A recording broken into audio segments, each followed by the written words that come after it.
I am Madison Timmons. I'm Chris Susie.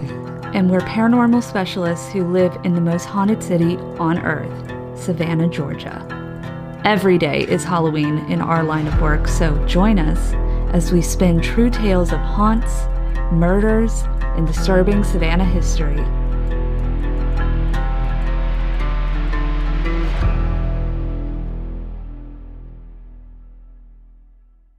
I'm Madison. I'm Chris.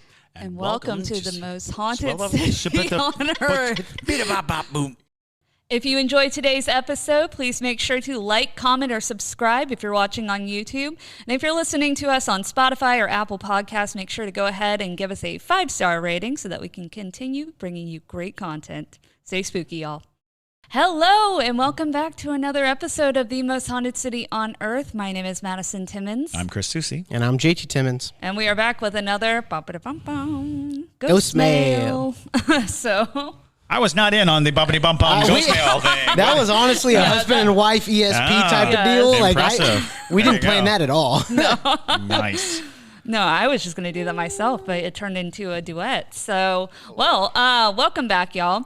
So we have been sent some more stories to our Ghostmail email of various different paranormal encounters of our listeners. So if you have a ghost story, please definitely send it to us because we love doing the Ghostmail episodes and people seem to really like it. Everyone likes to hear other people's ghost experiences and whatnot. Yeah. So very nice. But got to drink my coffee so I can be a little bit more awake for this. Put that edge on. Yes.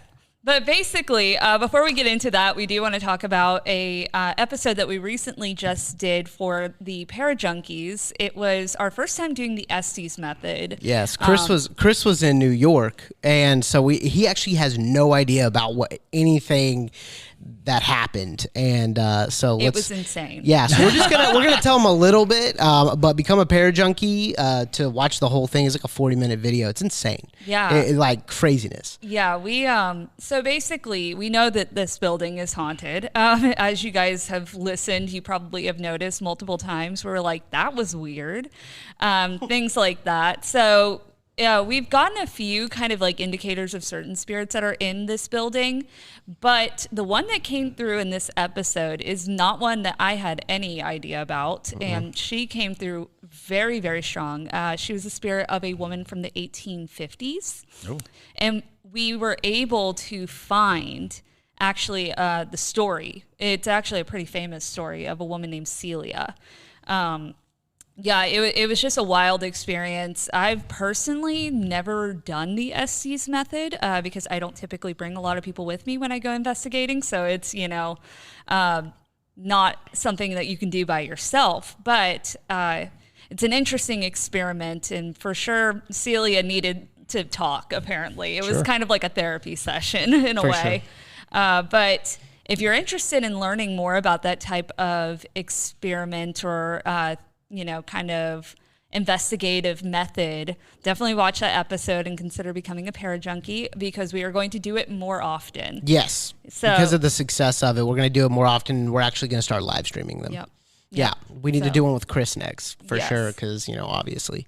But yeah, weirdly enough, Chris, something happened with the footage. It always does. When we were shooting it on Madison shot only, and we've used this camera. We used this camera. It's the camera actually filming me. We used it with radar and Mindy beforehand. Nothing was weird.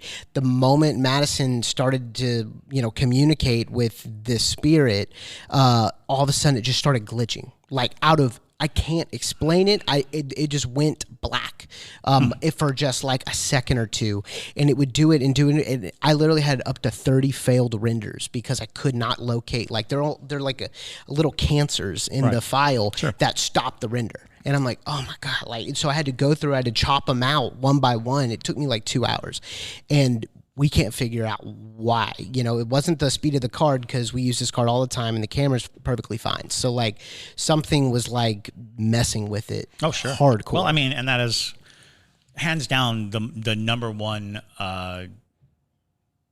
sighting in ghost hunting is that power outages, power draining, cameras malfunctioning, those kinds of things, because electricity is one of the primary, building blocks of spiritual interaction. It's using electricity in many ways. That's actually how the Estes method works, is through a manipulation of a series of radio waves, but not the radio waves themselves, the electrical, device that is connecting and collecting that kind of thing. Box. So the spirit box. And so that, that sounds right on par. And we've talked about this before, that you can hand like a camera to 5 different people on a ghost hunt, but only one person is going to get imagery. And a lot of that is about the person in question, the person who's actually doing the thing, because spirits are drawn to people who will reciprocate. Sure. They're not just going to talk to anyone. They're going to look for people who have, the energy that they are most comfortable with. Absolutely. And I think a lot of it was the combination of the 2 people doing it. I think Mindy, I don't know if you know Mindy, she's with the Paranormal Society of Savannah. She's an Estes expert. And so she came in and she was the one asking the questions. Madison's obviously insanely sensitive. So I think that there was that combination that just like worked really, really well. Like Mindy knew exactly the questions to ask, and Madison, just is open to all of it, super open to all of it. So yeah, I think that's a lot of what happened. But let's go ahead and jump on in to this one. Our first story comes from Ashley Warner. Yes. Yes. An ultra para junkie. All right. I met the love of my life in a haunted hotel, is what it's called. Da-na-na. Yes, cue the Full House music. Hey, y'all. Me again, back with some more stories for you. I promise these are much more lighthearted than my last. I wanted to tell y'all about one of my favorite jobs I ever had and how I met my now boyfriend. The building itself is called the Oliver House, and it is one of the most haunted buildings in Ohio. It opened in 1859 and was Toledo's very first hotel. Rumor has it that Abraham Lincoln stayed there when he was campaigning for re-election, but that has never been proven, so I'm not sure how true that is. The building has been used for many things over the years, including a hospital during the Spanish-American War. It is currently the oldest occupied building in the city and home to the Maumee Bay Brewing Company. I'd like to visit.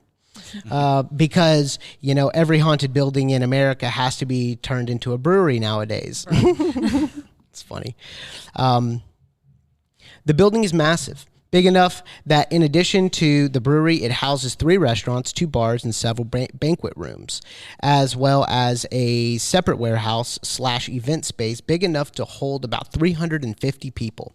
I was trained to work in every area of the building, and most weekends I would be there from open to close every day. My first 2 experiences happened within my first month of working there. The first floor of the building was basically a large circle with a bar on one side that was open in the evenings and a cafe on the other side that was a brunch type place open during the day. I had opened the cafe that day and was scheduled to work a banquet that evening. I only had about an hour between shifts, so I decided to take my lunch over to the bar side while I finished rolling my silverware. I was sitting over there eating and minding my own dang business when all of a sudden a pool stick that was leaning against the wall suddenly fell straight forward. Not like sliding sideways down the wall like you would expect a pool stick to fall, but like one came up and pushed the stick straight forward, and then as soon as the stick hit the ground, the jukebox turned on and started blasting music out of nowhere. I quickly gathered my things and noped on out of there. I found my manager and told her that the jukebox had suddenly turned on out of nowhere, and I wasn't sure how to turn it off. She casually responds with, "Oh yeah, that happens all the time. It'll turn off eventually." I asked why they don't just unplug it at night, and she said they tried that and it kept happening anyway. This goes right to what you were just talking about with the electricity. That's funny. My next experience happened a couple weeks after that. I came into work one morning to my manager unboxing a bunch of new pint glasses and telling us how our GM was upset and going to start writing people up if they don't stop breaking so many glasses all the time. Needless to say, it was not us breaking the glasses. They were constantly falling and breaking when nobody was even near them. You sure you don't have like a cat or something? Ghost cat. Ghost cat. Fast forward to the end of my shift. I had just got my ass kicked during Sunday brunch as the only server on the floor and was working on cleaning everything up. I gathered all the drink trays and put them at the end of the bar, wedged between the iced tea urn, which was over half full and pretty heavy, and the wall. I was sure that I thought you were asking a question. I made sure that the trays were wedged in there securely because it was directly over the bar sinks and I didn't want them to fall while I was washing dishes. I was about halfway done with my dishes when the GM came down to check on how things were going. I was talking to him across the bar as I continued washing my dishes, and he brought up the subject of the broken pint glasses.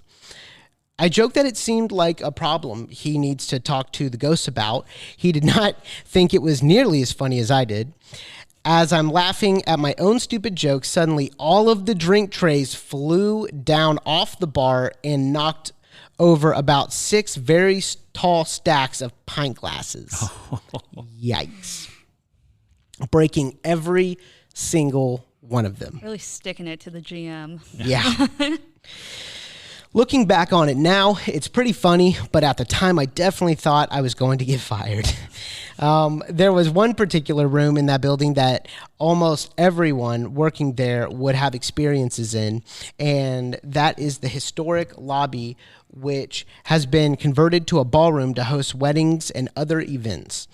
This room was always noticeably colder than the rest in the building, even in the summer when most of the building was unreasonably hot. Anytime there was a party that had balloons in it, you would see them floating around low to the ground as if a child was playing with it.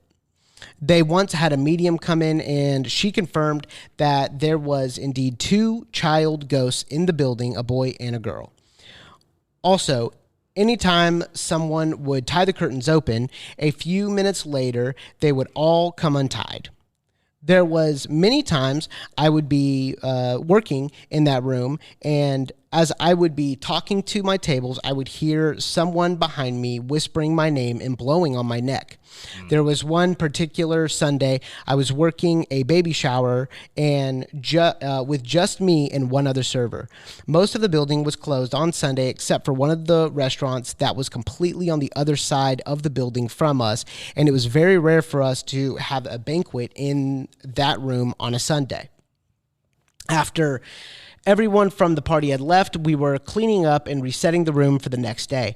I was on one side of the room taking care of all the tables and chairs while my coworker was behind the bar on the other side of the room washing dishes. Out of nowhere, I heard what sounds like a loud whisper that sounded very menacing. I look over at my coworker to see her staring wide-eyed, and we both asked each other at the same time, "Was that you?"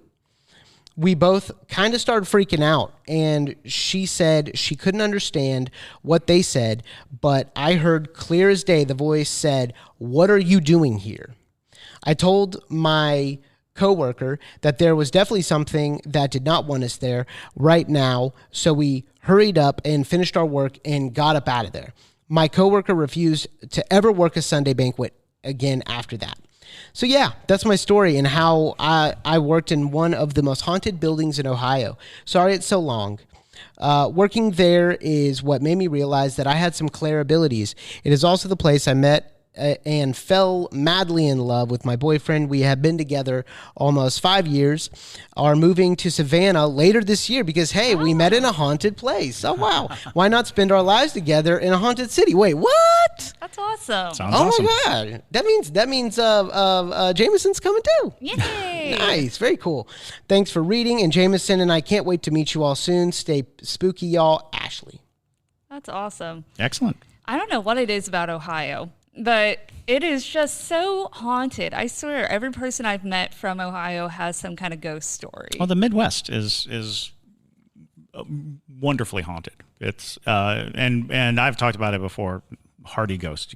You get hardy ghosts. Hardy. The thing about ghosts in Savannah Sick. is that it's very easy to live here, so it's very easy to afterlive here.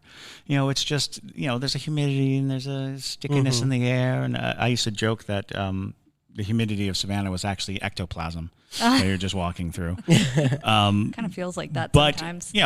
ghosts don't have to do a lot in Savannah to get noticed, and they just kind of mill about. Whereas you get to those Midwestern states where it's like there was something howling in the attic. It's like that's because they need to do the work. They have to put the work in To get noticed. It's also, you're absolutely right in the sentiment that every haunted location becomes a brewery. It has to be a brewery, yeah. Absolutely. Well, even in Savannah, we have so many breweries and places that have bars that are haunted, and they all say the same thing about just glasses breaking. Right. And yeah, Moon River is notorious for broken absolutely. glasses, broken things moving around. There's video. I'm pretty sure if you went on YouTube and looked up Moon River Brewery, their security video stuff, every now and then you'll just see a glass just go right off the edge of a table or something. You're like, what? Or the the draft handle coming down, and people are like, oh no, gotta.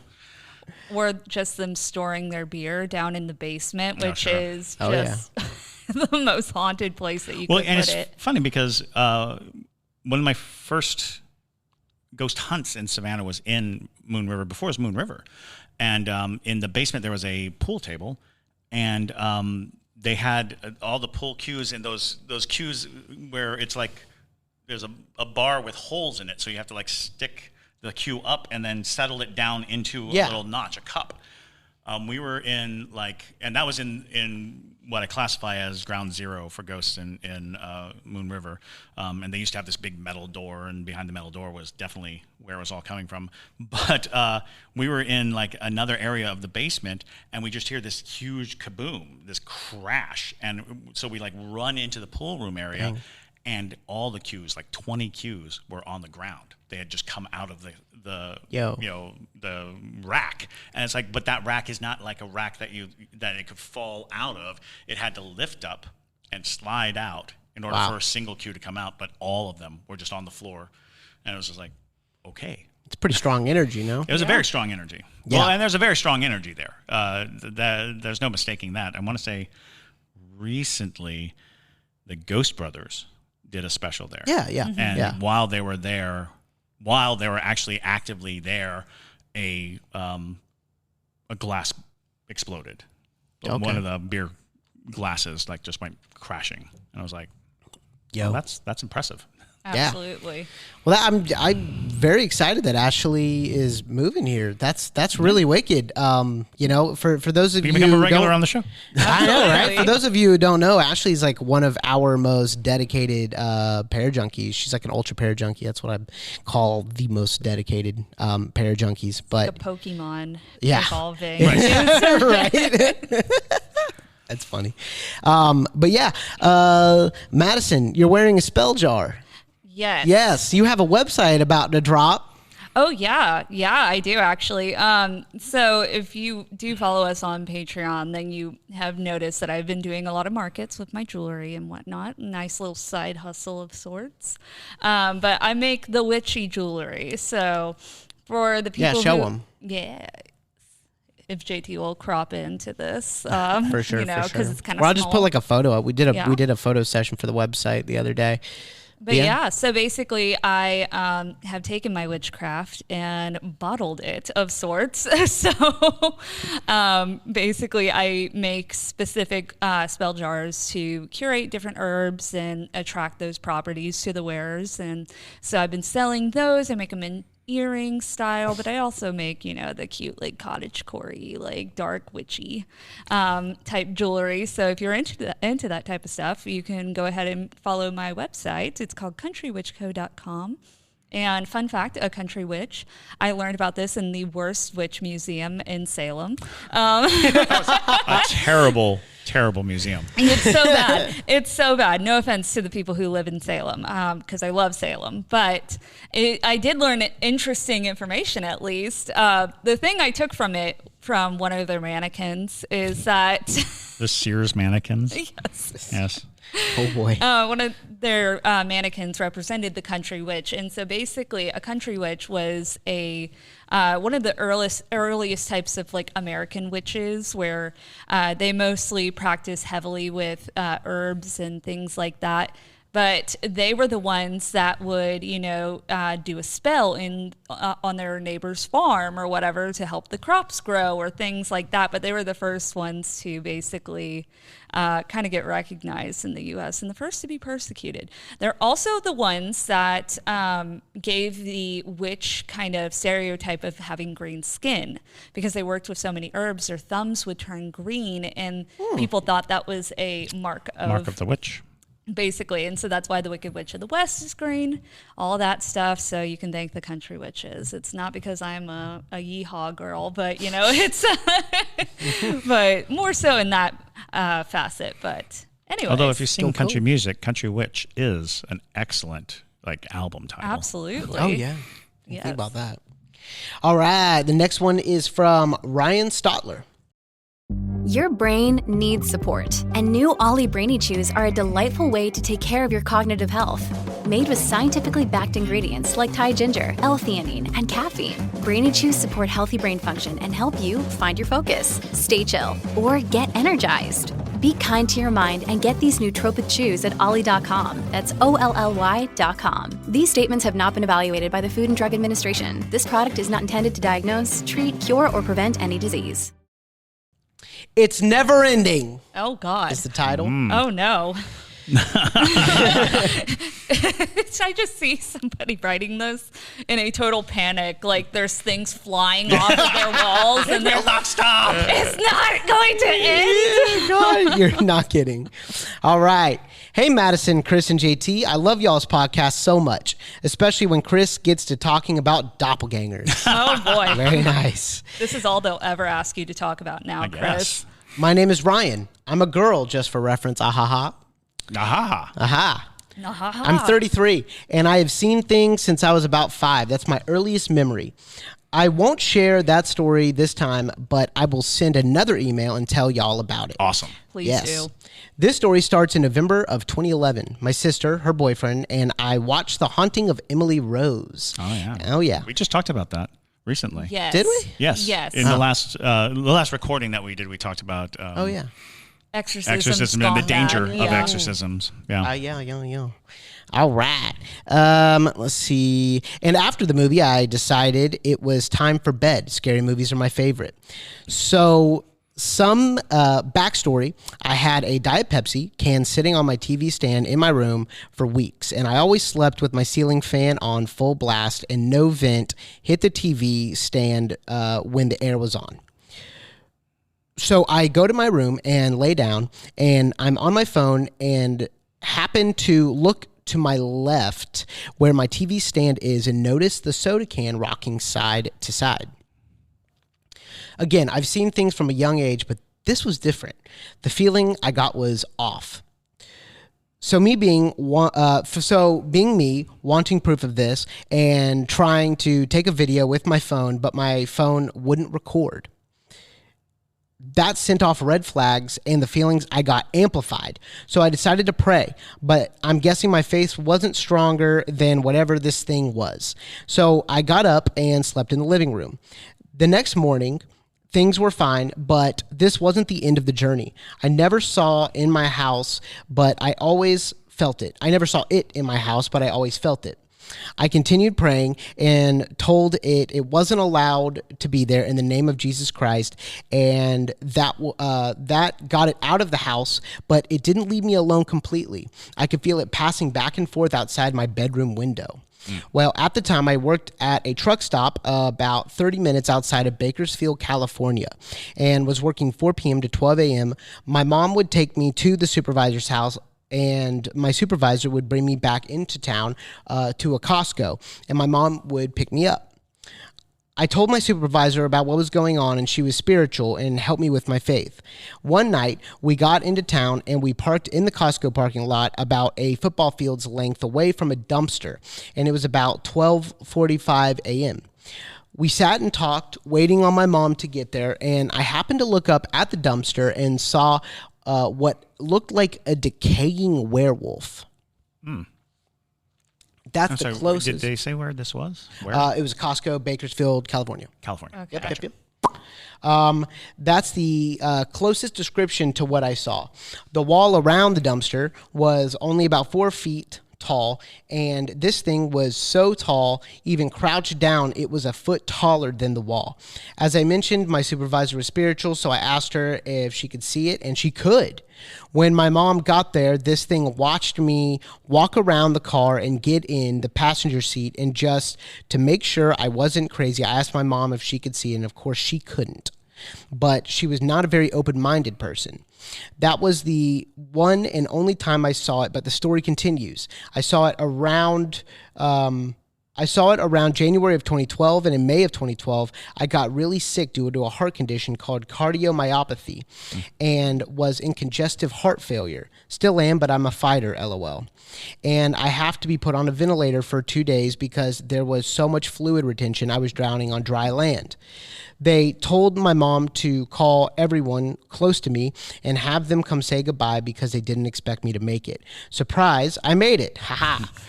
Nice. Yes. We're very happy you made it. I spent a few days in ICU after being taken off the ventilator. Then I was put in a normal room, and one day I was trying to sleep and I felt this heavy weight push me down into the bed, and in my ear I hear a deep man's voice say, "He's coming for you." There was no man in the room, just my mom and I. What are y'all thoughts on this? I have a ton more ghost stories if y'all want to hear them, and I'd love to share them. Y'all are awesome. Yeah, share them. Absolutely. Please do. Seriously. Absolutely. All right. What are your thoughts on that? The decaying werewolf thing. At first, I was like, "Oh, cryptid," but no, very much so not. And it was in the category of 12 feet tall. Yeah, it was a 4-foot wall. And sitting down, it was a foot taller than the wall. Sitting down, it's like 5 feet. Or was it sitting or laying? Hold on. So there are a number of entities that come to mind. Native American entities come to mind, and crouch down. Yeah, it fits with certain things, and even the congestive heart failure rings a bell in this sort of the myriad of folklore that come around, because basically, if I had to hazard a guess, you're looking at a death herald, right, like a grim reaper, like a creature that represents death. Oftentimes, they talk about it, a wolf stalking in on wolf's feet, the idea of a wolf and then a decaying wolf on top of that suggests that you're looking at death. Right. And interesting, and also intriguingly, is the concept of forcing a spirit or entity out of your house, but it's still patrolling around your house, suggests that it has a purpose. It has it can't just leave, but it will respect the letter of the law, if not the spirit of it. You say you can't be in here. It's like, fine, I'll just stand outside. Right. That kind of thing. So, it might be any number of types of incidences where you're being called upon to fight for your life. A lot of times we hear these kinds of stories. We saw the figure, the grim figure, the grim reaper, the monster. Usually when you see these things coming, the idea is, do you go with it or do you fight it? It sounds like you fought it, I mean, and I've heard that kind of story throughout my life when people talk about having conditions that they have to, really fight for their lives. And that whole concept, he's coming for you, that whole concept of there is an entity specifically coming to get you when you're dealing with disease, when you have chronic or life-threatening disease, sometimes people start to have these notions, and it might just be a little bit of that precog notion of before you knew you were sick, there was something formulating it so that you could witness and see something in your life that was that it called upon you to strengthen your faith. You found somebody to help cultivate faith. All of those things read like the story of, you see the enemy on the hill, you've got to start training. You see death coming for you. Do you embrace it or do you fight it? Interesting stories, and not and so one of the most interesting things is when you see a figure in decay. That is obviously, to me, a representation of death. When you see something showing decay, it is revealing to you a condition, something that is happening, something that is going to happen. So it's fascinating, and I think it would be fun to have a longer conversation about it because there are a lot of questions. Yeah, I mean, it's it immediately, like when you started talking about the kind of the appearance of it and how large it was, I was kind of like, okay, that does seem a little bit, like you said, like a death omen of sorts. And then it really solidified with you talking about you have cardiomyopathy, because that is, I'm actually familiar with it. But broken heart. Right. It's a broken heart syndrome. I actually have it. So, yeah. Oh, really? It's, oh, boy. It's a really serious condition. And so, it was concerning that you saw it before. And what I find the most interesting is that after you kind of fought the face of death, essentially, with the being on the ventilator and whatnot, I think it's interesting that you had this experience where you felt someone holding you down and you heard a voice. That's what concerns me, to feel like it's something trying to get you versus trying to warn you. Now, there could be technically two unrelated circumstances, considering that you are sensitive, where one was more so a entity trying to, like Chris said, prepare you for what you were going to go through, and then one being disappointed that you didn't fall to the hands of it. It's confusing to kind of decipher with situations like this. So that's kind of just my take. Is that it does register with a variety of things, because also, like, having the experience in the hospital, hospitals are incredibly haunted. Lots of spirits there. Lots of spirits that witness death stalking, or the omen of death. And so having an idea that it is somebody else saying, "Oh, I see the omen of death on you. I see the omen of death near you." That's an interesting concept and precept as well. Is as close as you get to death is as thin as the barrier between life and death. Sure. The veil is very thin when you are at risk of dying. And I know we've spoken about this before. Suffering kind of creaks that door open, and having a terminal illness creeps the door open. It's not the door doesn't open and slam shut, which happens when people die very quickly or very but it's that door saying, okay, it's time to pass through, it's time to come to the next side. And the longer you're fighting it, the longer you go through these things, the longer that door is open, the longer it has, and it can be a very two-way door, which is why sacrifice was a big part of, a lot of divination and utilizing these powers. Was they're trying to open the door and pull something from the other side. Yeah. When the door opens, when the sacrifice dies. So you there's nothing saying that there isn't an entity out there that recognizes illnesses in people and then just starts following them around in hopes that the door will open for them to utilize and take advantage of. So there's a lot of folklore to look at and a lot of stories to look at, but I know that when you deal in terminal illness, the specter of death, all of these things that we assign to the language of death, kind of become more solid. Absolutely. There's a movie. I'm trying to remember the name.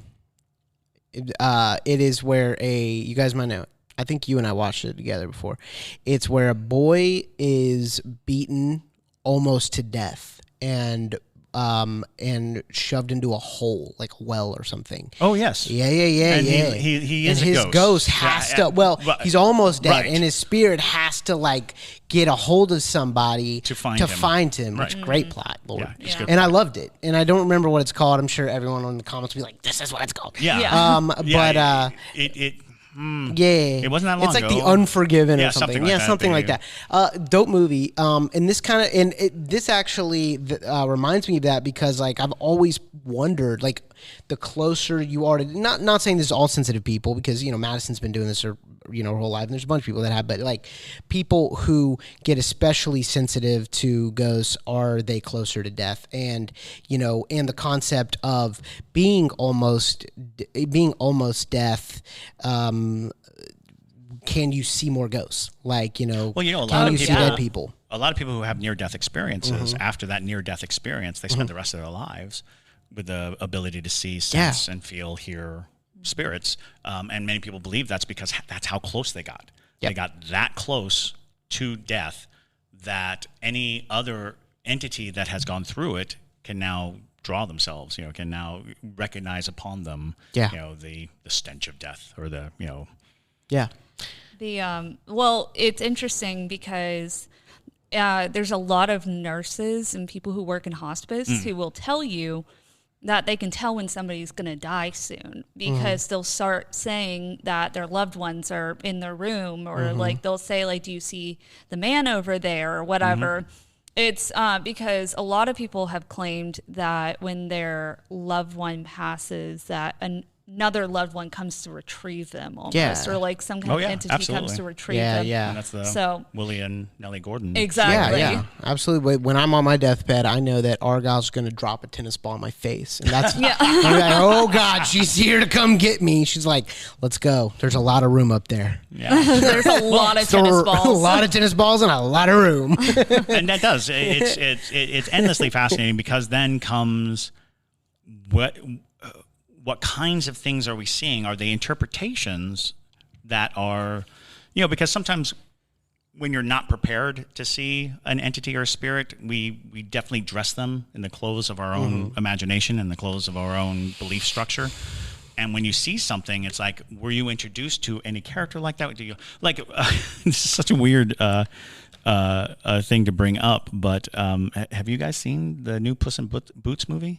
Oh, no. You need to go see it. It's phenomenal. It has no right being as good as it is. Absolutely none. And I went thinking it was going to be terrible because, it's Shrek derivative. But no, it's awesome. I'll start with that. And secondly, it has one of the most thrilling depictions of death I've ever seen on screen. Wow. And beautiful. And the animation, they do a lot of really cool animation. If you haven't seen it out there, I'm strongly endorsing it. It's a great movie, and they do some original animating that I think is bold. They're doing bold animation. Wow. In any case, sidestepping to it, and this might be a touch of a spoiler. I don't think it is, but it's a touch of a spoiler. That death is this wolf that is so gorgeous, but immediately menacing. Huh. You immediately recognize it as, there is something about the design and the look that you recognize immediately as otherworldly.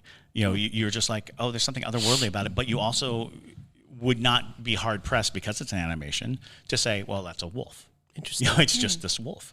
Oh. But the lone wolf, character, the thought of the wolf, and of course, in the European trade, wolves got a really bad rap. But wolves oftentimes depicted, death and sorrow and danger, the big bad wolf, and all of that notion. And there is this interesting thing, this little thorn in the back of our brains that are like, if you saw a wolf, and wolves are terrifying up close. Like if there's not a cage between you and a wolf, there's very little in your body that Right. says you're Yeah. going to make it out. Yeah. Right. There's very little that's like, oh, everything's going to be fine. You know, when a wolf like, like, this is good. This is going to be fine. Right. It's like a bear Yeah. or a Yeah, tiger. It's like the things exactly. you can't really Right. survive. You can't survive those. conceive of it. No. Even like, I encountered a cougar once on I was about to say, I'm like, not a woman, clarify. a mountain lion. I encountered a mountain lion. It actually was on the top of my vehicle, and there was a moment where I was like, you know, how bad can that be? It's, you know, just a big cat, and then its paw was like on the windshield part, and I'm looking at it, and I'm like, nope, that's death. That's just death. Death is on That's top of big my old- vehicle. Yeah, that's just anger. And there's nothing I could do. It's Yeah. like that animal would just probably Destroy you. kill me to death. You know, it's just like bop, bop, bop, bop, bop, and it's over. All right, we got one more, Stephanie Weber, and she has a question. Oh. Yep. Yeah. Question for podcast: how to get a spirit unattached? Excellent question. All right. Hello, everyone. I wanted to reach out and ask a question. I love the podcast and I learned so much from it. Thank you. I am a transplant who recently began working for a ghost tour company in town. This town? Yeah. Okay, cool. On one of my tours, a woman approached me to tell me that she is a medium and that I have a spirit named Matilda attached to me. I don't know if it is the Matilda Sorrell, but I certainly talk about her on my tour. The woman told me that Matilda likes my energy and that I remind her of herself when she was alive. Okay. I don't necessarily mind Matilda, but I have noticed that when I start telling people about this, I feel pricking on my upper back, especially if someone makes a joke about it. That's making me think I should unattach her. But how? Any advice on spirit attachments and what to do about them would be so appreciated. Thank you, Stephanie. Oof, that can be tricky. Good question. I mean, it is a good question. You know, it's hard to detach because once they have attached, they kind of have a really tangible connection that is hard to sever unless you give them a place to go. A lot of times, that's why it's like, you know, they say when you go investigating or you go to haunted locations, go somewhere else besides home. Right. Don't go straight home. Drop them off. You know, I mean, there are cleansing rituals you can do and things like that. But I mean, really, it boils down to you have to figure out why.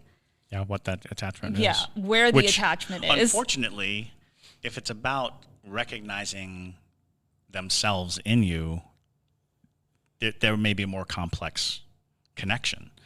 Like if the spirit actually sees you and thinks, that's me, you know, that construct and concept is very difficult to break. That's a bond of recognition that you're living a life that they want to live. You know, that you're their surrogate, basically, for living. And I don't know that that's the case. It's just that the fact that the term was, she recognizes you as a person. You know, you remind her of that's a sticky connection, really.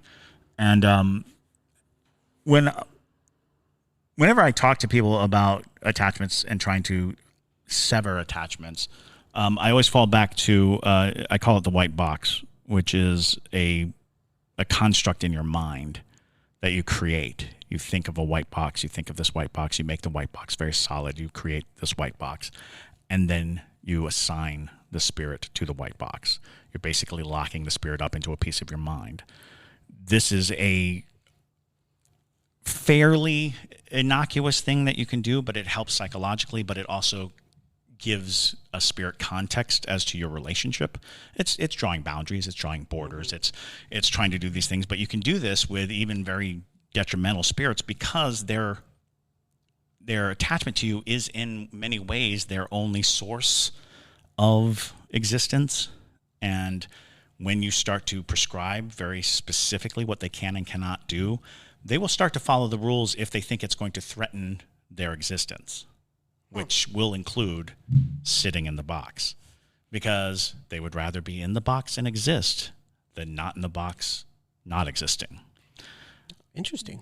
That's very interesting. Well, and also, when you do make boundaries with them, if they don't like it, sometimes they will just naturally detach themselves. Detach themselves, absolutely. That's why I've said, I feel like a few people have dropped off some ghosts here in the theater. Absolutely. It's because, sometimes spirits, they move on. They decide, I don't want to. So bring Matilda over to the underground. And just bring them here, I guess. We kind of collect the ghosts in this building. That's funny. So sorry to anybody who rents this place after us eventually. Now,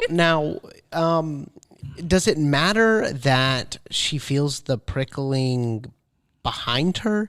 When I heard behind her, I immediately thought of less of a good ghost and more of a parasitic ghost, something that latches on to where it's not in front of you. Why wouldn't it be in front of you? Well, right? Why wouldn't it show itself? Why is it only behind her and prickling the back of her neck? That's an interesting case. So it's not wrong to think that way. However, if a entity is vicariously living through you, it is doing a third-person video game. It's watching you, but it's subbing itself in for you. So it's not going to be in front of you. It's not going to be looking at you. It's going to be looking through you. Mm-hmm. You know what I mean? Or looking from behind you. And so a lot of people will have that sensation. They'll have that feeling of something behind them. And it's not because the thing is creeping up on them. It's because it's as close to being alive as possible. So when people are interacting with them, it feels like the people they're interacting with is interacting with them. They do not want to cut off your energy by standing in front of you. So very rarely will a ghost spend its time in front of you, facing you. Sure. Beside you, off in the distance, yes, but if it's really attached to you, it will follow you. It'll follow you around. Then why prickling? Why not a soft touch? Why not a kiss? Why not something sweet? Why does it have to be prove sharp? It's there? Oh. Yeah. Because a kiss is dismissible. A soft touch is dismissible. A prick gets your attention. Oh, okay. And especially because they said that when you talk about it, or when they're making fun of the entity. Now, JT, if you were haunting me, wouldn't you do something really dramatic as well to get my attention? Yeah. Exactly. So, But we're husband and wife. Well, so Matilda might be. Matilda's attached. Yeah. I mean, come on. You don't know why necessarily. I do that thing to your glasses that I do this. No, like that. I hate that. That's what I do. Oh God, I hate that. If you would get saged.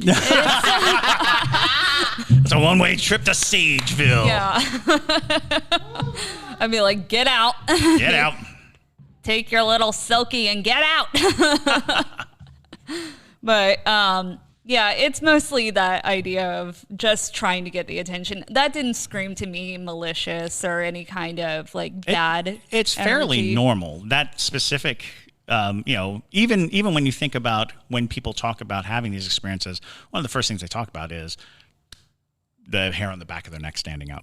That the chill up and down their spine. Those are normal interactions that have stood the test of time. Something strange is there. I feel it up and down my spine. I feel it at the back of my neck. Yeah. Yeah. So, if it becomes increasingly more of a problem where you can't stand having her around, very different situation. Absolutely. Otherwise, it doesn't necessarily mean you have to detach yourself. So, Yeah, I would wait for it to be a problem before you did anything drastic. Right.